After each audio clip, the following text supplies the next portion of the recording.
साथियों नमस्कार। आज हम बात करेंगे हाइड्रोजन की।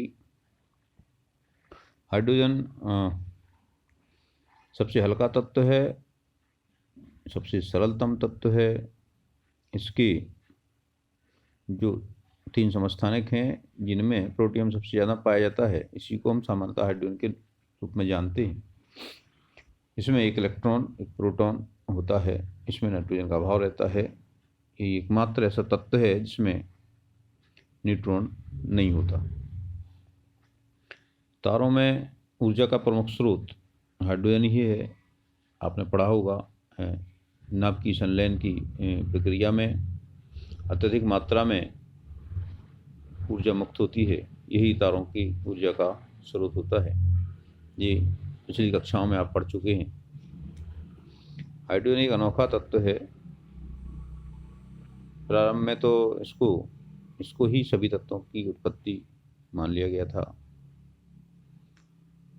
इसका जो इलेक्ट्रॉनिक विन्यास है वो 1s1 होता है, यानी इसमें केवल एक कोष होता है और उस कोष में जो s कक्षक होता है उसमें इसका एकमात्र इलेक्ट्रॉन रहता है। इसको जब आवर्त सारणी में रखने की बात हुई तो देखा गया कि इसका जो विन्यास है 1s1 ये क्षार धातुओं के समान है। क्षार धातुओं का जिस तरह से विन्यास होता है, उनके अंतिम कक्ष में एक इलेक्ट्रॉन होता है, s1 होता है ns1, उस तरह से इसका विन्यास भी 1s1 है। लेकिन हैलोजन की भांति भी इसका जो विन्यास है वो निकटतम अक्रिय गैस से एक इलेक्ट्रॉन कम है। इसकी निकटतम अक्रिय गैस हीलियम है। साथ ही ये एक इलेक्ट्रॉन त्याग करके H धनायन बनाता है। जिस तरह से सोडियम एक इलेक्ट्रॉन त्याग करके Na धनायन बनाता है, पोटेशियम भी धनायन बनाता है, उसी तरह ये हाइड्रोजन भी एक इलेक्ट्रॉन त्याग करके धनायन बनाता है। और क्षार धातुओं के समान ये ऑक्साइड्स भी देता है। जैसे जल है, एक ऑक्साइड है, आपका हाइड्रोजन परऑक्साइड है। ये हैलोजन से क्रिया करके, जैसे क्षार धातुएं हैलोजन से क्रिया करके हैलाइड बनाती हैं, उस तरह से ये भी हैलाइड बनाता है। जैसे HF है, हाइड्रोफ्लोरिक अम्ल अंधेरे में भी क्रिया कर लेता है।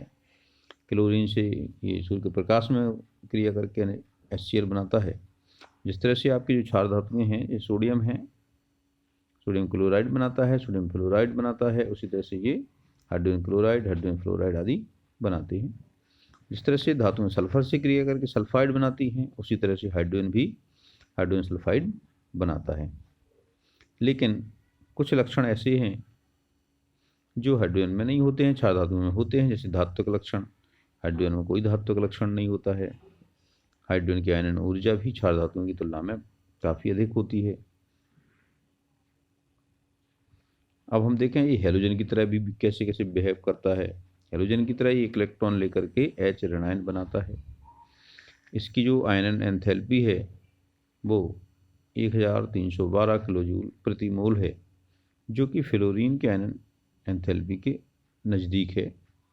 जबकि लिथियम की जो आयनन एंथैल्पी है वो 520 किलोजूल प्रति मोल है। इससे काफ़ी अंतर है, यानी आयनन एंथैल्पी का मान देखें तो ये हैलोजन के अधिक निकट है। ये हैलोजन जैसे ही द्विपरमाणु अणु बनाता है, जैसे हैलोजन में Cl2 Br2 I2 बनते हैं, उस तरह से हाइड्रोजन भी H2 के रूप में रहता है। यह धातुओं के साथ क्रिया करके हाइड्राइड बनाता है। जिस तरह से क्लोराइड, ब्रोमाइड, आयोडाइड बनते हैं, उसी तरह से ये भी हाइड्राइड धातुओं का हाइड्राइड बनाता है। जैसे NaH या CH2 ये हाइड्राइड भी बनाता है। आगे हम इसका विस्तृत अध्ययन करेंगे। इस तरह से हम ये देखते हैं कि ये क्षार धातुओं और हैलोजन से समानता भी दर्शाता है और असमानता भी दर्शाता है। अब असमानता में देखें तो क्षार धातुएं अत्यधिक क्रियाशील हैं, हैलोजन भी अत्यधिक क्रियाशील है, लेकिन हाइड्रोजन कम क्रियाशील है। हाइड्रोजन का आकार अत्यंत छोटा होता है। ये लगभग 1.5 यानी 1.5 × 10³ पिकोमीटर होता है, जो कि सामान्य परमाणु के आकार से काफ़ी कम है। सामान्य परमाणु का आकार 50 से 200 पिकोमीटर की माना जाता है। इसीलिए ये स्वतंत्र अवस्था में नहीं रह सकता, अत्यधिक क्रियाशील होता है, परमाणु अवस्था में यदि है तो ये तुरंत क्रिया कर लेता है, अर्थात ये सामान्यतः स्वयं या दूसरे तत्वों से संयुक्त रहता है। हाइड्रोजन के इस विशेष व्यवहार के कारण ही इसको आवर्त सारणी में अलग से एक विशिष्ट स्थान दिया गया है। जैसा कि आपने अध्याय 3 में पढ़ा होगा, हाइड्रोजन के एक अलग से स्थान दिया गया है, आप आवर्त सारणी में देख सकते हैं। अब देखें हम इसकी प्राप्ति, तो यदि हम पूरे ब्रह्मांड की बात करें तो ब्रह्मांड के संपूर्ण द्रव्यमान का लगभग 70% भाग हाइड्रोजन से बना हुआ होता है। जैसा कि आप जानते हैं, तारों में ऊर्जा का स्रोत क्या है? हाइड्रोजन है। पृथ्वी पर भी आप देखें, चूंकि ये अत्यधिक हल्की होती है इसलिए वायुमंडल के ऊपरी भाग में ये पाई जाती है। ये द्रव्यमान का लगभग 0.15% है वायुमंडल में, जबकि भूपर्पटी पे और यानी उसके जलमंडल में, स्थलमंडल में मिलाकर के 15.4% है। मुख्य रूप से जल के रूप में समुद्रों में, अन्य जगह जल होता है उसमें है। कार्बोहाइड्रेट में भी हाइड्रोजन पाया जाता है, प्रोटीन्स, वसा इत्यादि कार्बनिक पदार्थों में भी इसकी उपस्थिति रहती है। चाहे आपके जंतुओं के शरीर में हो या वनस्पतियों के उसमें हो, सभी में हाइड्रोजन पाई जाती है। इस तरह से ये लगभग 15.4% भाग पाया जाता है। अब हम बात करें इसकी समस्थानिकों की। ये भी महत्वपूर्ण प्रश्न है, कई बार पूछा जाता है ये। तो हाइड्रोजन के 3 समस्थानिक पाए जाते हैं। पहला है प्रोटियम, जो कि सबसे अधिक पाया जाता है, यही लगभग पाया जाता है सब जगह। प्रोटियम में एक इलेक्ट्रॉन होता है, एक प्रोटॉन होता है और न्यूट्रॉन नहीं होता है। इसको 1h1 द्वारा दर्शाया जाता है। दूसरा समस्थानिक है ड्यूटेरियम, इसको D संकेत द्वारा भी दर्शाया जाता है और 1h2 के द्वारा भी दर्शाया जाता है। यहाँ पे इसमें एक इलेक्ट्रॉन, एक प्रोटॉन और एक न्यूट्रॉन होता है। जैसा आप जानते हैं कि जो परमाणु द्रव्यमान होता है वो प्रोटॉन प्लस न्यूट्रॉन, यानी प्रोटॉन की संख्या तथा न्यूट्रॉन की संख्या के बराबर होता है। तो यहाँ पे इसका जो द्रव्यमान है वो 2 है। इसको भारी हाइड्रोजन भी कहते हैं। आपने कक्षा 10वीं में पढ़ा होगा, नाभिक की रिएक्टर, यानी जो नाभिक की परमाणु भट्टियाँ होती हैं, परमाणु भट्टियों में शीतलक का काम करता है D2O भारी जल है ये। इसमें जल में जो H रहता है, H के स्थान पे यानी प्रोटियम के स्थान पे ड्यूटेरियम समस्थानिक इसमें रहता है। तीसरा समस्थानिक है, इसका नाम है ट्राइटियम। इसका संकेत T है, इसको T से दर्शाते हैं या फिर 1h3 के से भी दर्शाते हैं। इसमें इलेक्ट्रॉन और प्रोटॉन एक एक की संख्या में होते हैं, जबकि न्यूट्रॉन 2 होते हैं। इस तरह से ये कुल 3 समस्थानिक हैं, लेकिन जो उपलब्ध माने जो उपस्थिति है, जो प्राप्ति है, वो सबसे अधिक प्रोटियम होता है, लगभग 99.95% के लगभग होता है जी। 99.99 ही मान सकते हैं, क्योंकि जो ड्यूटेरियम है वो 0.0156 और ट्राइटियम लगभग 10⁻18 परमाणुओं में से एक परमाणु ट्राइटियम का पाया जाता है। ये प्राकृतिक है। तो इसमें ड्यूटेरियम को पृथक करने के लिए जो हेराल्ड सी यूरे हैं, इनको 1934 में नोबेल पुरस्कार मिला था। यहाँ भी ये भी उल्लेखनीय है कि जो ट्राइटियम है रेडियो एक्टिव है, जो कि इसका अर्धायुकाल है 12.33 वर्ष।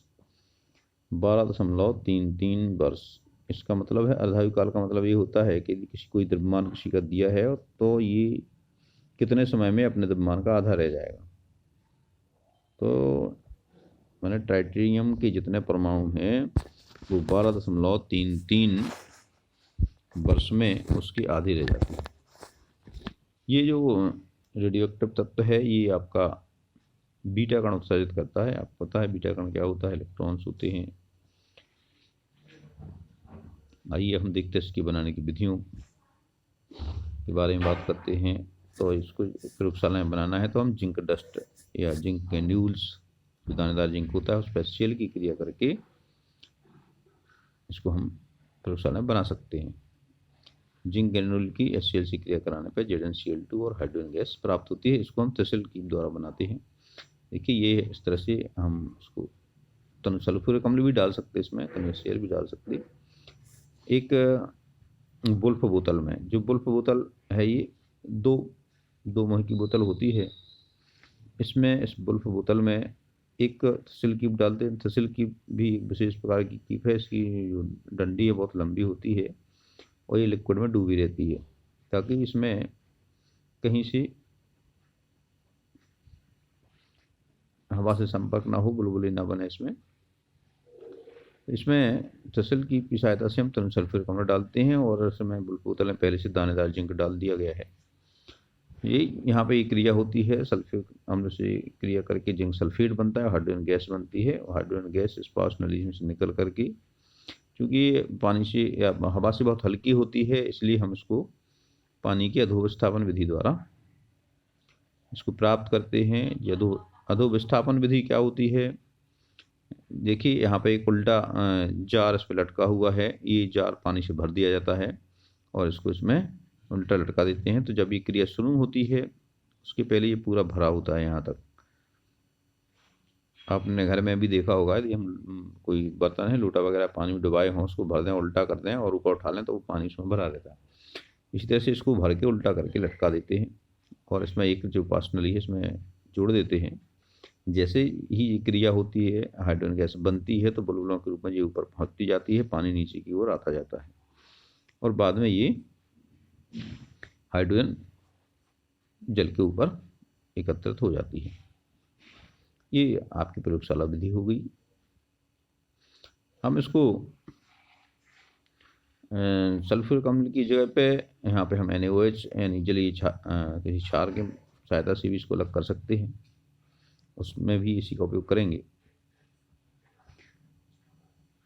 औद्योगिक रूप में भी हाइड्रोजन का उपयोग अम्लीय जल के विद्युत अपघटन से किया जाता है। आप वोल्टामीटर शायद आपने पढ़ा हो।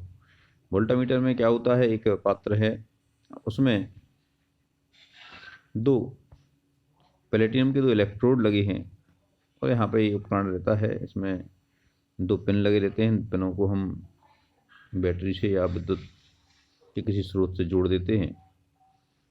तो जो धनसरा होगा वो धनावेशित इलेक्ट्रोड रहेगा। धनावेशित इलेक्ट्रोड पे ऑक्सीजन इकट्ठी हो जाएगी और ऋणावेशित इलेक्ट्रोड पे हाइड्रोजन इकट्ठी हो जाती है। ये इसकी जो विद्युत अपघटन क्रिया होती है वो इस तरह होती है। पहले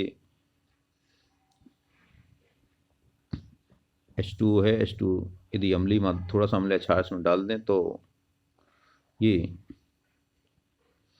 हाइड्रोजन ऑक्सीजन में पृथक हो जाता है और हमें इन पे जो इलेक्ट्रोड हैं इनके ऊपर एक एक परख नली को उल्टा करके लटकाया गया है, तो उसमें धीरे धीरे ऑक्सीजन भरती रहती है। उसमें भी पानी का अधोविस्थापन करते हैं। इसको ये थोड़ा अच्छा नहीं दिख रहा है इसलिए हम यहाँ पे अलग से बनाए दे रहे हैं। आप देखिए इस तरह से, इस तरह का एक कांच का बर्तन रहता है ये, और इसमें ये जो तार हैं जो मर्ज रहते हैं, ये इसमें प्लेटिनम की पत्तियाँ रहती हैं और ये अंदर मर्ज रहते हैं। ये उपकरण इस तरह का रहता है, वोल्टामीटर कहलाता है। प्रयोगशाला में मिल जाएगा आपको देखने को। इनमें जो तार रहता है एक एक पॉइंट से जुड़ा रहता। इनमें हम बिजली के तार जोड़ लेते हैं, किसी भी विद्युत के स्रोत से इसको ऐड कर देते हैं। मान लीजिए हम इसको बैटरी से ऐड कर दिया और यहाँ पे एक कुंजी लगा दी। इसमें पानी भर देते हैं और इसमें पानी भर करके उल्टी परख नली लटका देते हैं। इसको भी परख नली उल्टी कर देते हैं और इनमें परख नली में ऊपर तक पानी भर देते हैं। जैसे ही इसमें विद्युत धारा प्रवाहित करते हैं, की को ऑन करते हैं, तो विद्युत अपघटन होता है जल का। और एक जो धनसरा है, जो कैथोड है, उस पर ऑक्सीजन इकट्ठी हो जाती है और जो एनोड है ऋणसरा है उस पर हाइड्रोजन इकट्ठी हो जाती है। इस तरह से हम प्रयोगशाला में भी इसको प्राप्त करते हैं। उद्योग विधि में भी इसका उपयोग करते हैं। बड़ी मात्रा में बड़े बड़े टैंक लेते हैं। उसमें अति शुद्ध हाइड्रोजन प्राप्त करने के लिए निकेल इलेक्ट्रोडों के बीच रखे गए बेरियम हाइड्रोक्साइड के जलीय विलयन को गर्म करके उसका विद्युत अपघटन करते हैं, उससे हमें अति शुद्ध यानी 99.95% हाइड्रोजन प्राप्त होती है। इसको सोडियम के उत्पादन के समय जब उस सोडियम का उत्पादन ब्रायन के विद्युत अपघटन से करते हैं तो उसमें भी हाइड्रोजन हमें बाई प्रोडक्ट यानी उप उत्पाद के रूप में प्राप्त होती है। इसमें जो ब्रायन क्या होता है, जल का पिघले हुए नमक का तो ब्रायन कहते हैं। ये अति सांद्र होता है। इसमें जैसे हम विद्युत अपघटन करते हैं तो जो जल होता है वो जल का भी विद्युत अपघटन हो जाता है और उसमें हमें हाइड्रोजन प्राप्त होती है। अति सांद्र NaOH का विलयन NaCl का विलयन रहता है। ये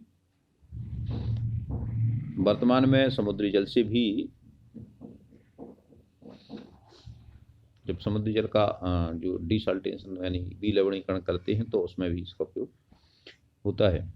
इसमें जो क्रिया होती है वो संपूर्ण क्रिया इस तरह है, 2Na+ 2Cl- ये आपके नमक से प्राप्त होते हैं आयन, और जल उसमें रहता ही है। तो ये क्रिया दो पार्ट्स में होती है। एनोड पे ये क्रिया होती है। एनोड पे जैसे ही क्लोराइड आयन है वो इलेक्ट्रॉन त्यागता है, क्लोरीन गैस बनती है, और कैथोड पे क्लोराइड आयन द्वारा त्यागे गए इलेक्ट्रॉन आते हैं और जल से क्रिया माने जल में जुड़ करके जो जल में जो आयन होता है H+ और OH- आयन होता है, तो ये इलेक्ट्रॉन H आयन द्वारा ग्रहण कर लिए जाते हैं तो ये H2 बन जाती है और ये OH आपका विलयन में रह जाता है। इस तरह से ये हमें हाइड्रोजन इससे ही प्राप्त हो सकती है। हाइड्रोकार्बन अथवा कोक के उत्प्रेरक की उपस्थिति में भाप से क्रिया कराने पर भी हाइड्रोजन प्राप्त होती है। कोक जैसे जानते हो, कोक यानी कार्बन, या तो कार्बन लेते हैं या फिर कोई हाइड्रोकार्बन लेते हैं, जैसे एल्केन है। एल्केन का सामान्य सूत्र आपने पढ़ा ही होगा, CnH2n+2 है। इसमें अगर NH2 जुड़ जाए और ये निकल उत्प्रेरक की भांति कार्य करता है तो हमें यहाँ कार्बन मोनोऑक्साइड प्राप्त होती है और हाइड्रोजन प्राप्त होता है। यदि हम एथेन से क्रिया कराएं तब हमें ये CO+3H2 प्राप्त होती है, और कार्बन मोनोऑक्साइड और हाइड्रोजन का जो मिश्रण है वो जल गैस या वाटर गैस कहलाता है। एक बहुत अच्छा ईंधन है, ईंधन गैस है।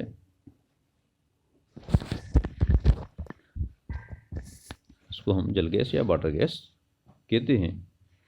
ये जो गैस है ये कई कार्बनिक यौगिकों के संश्लेषण में काम आती है, इसलिए हम इसको संश्लेषण गैस भी कहते हैं, और शॉर्ट में इसको सिन गैस भी कहा जाता है। आजकल सिन गैस यानी जो वाटर गैस को हम सीवेज वेस्ट यानी जो बहत मल है या अखबार या लकड़ी की छीलन या बुरादा आदि से भी इसको प्राप्त करते हैं। कोल गैस से सिन गैस प्राप्त करने की जो प्रक्रिया है इसको कोल गैसीकरण कहते हैं, यानी कोल गैसिफिकेशन कहते हैं। देखिए इसमें कार्बन सॉलिड रहता है और उसमें H2 ऐड होता है। 1270 केल्विन ताप लगभग 1000 डिग्री सेल्सियस पर ये वाटर गैस उत्पन्न करता है, यानी कार्बन मोनोऑक्साइड और हाइड्रोजन का मिश्रण प्राप्त होता है। इसमें यदि हम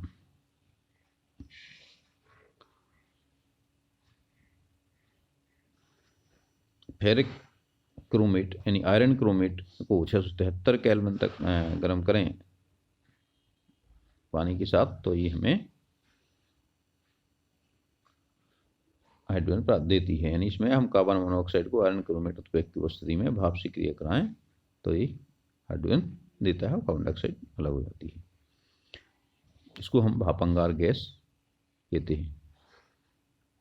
इसको चूँकि ये भापांगार गैस बनती है इसलिए हम इसको भापांगार श्रुति अभिक्रिया कहते हैं, यानी वाटर गैस शिफ्टिंग रिएक्शन। भापांगार गैस श्रुति अभिक्रिया, श्रुति शब्द यानी शिफ्टिंग से, शिफ्टिंग का हिंदी शब्द है ये। इसमें अधिकांश जो वर्तमान में अधिकांश हाइड्रोजन का उत्पादन होता है वो पेट्रोकेमिकल्स यानी जो पेट्रोलियम उत्पाद होते हैं उनसे ही होता है।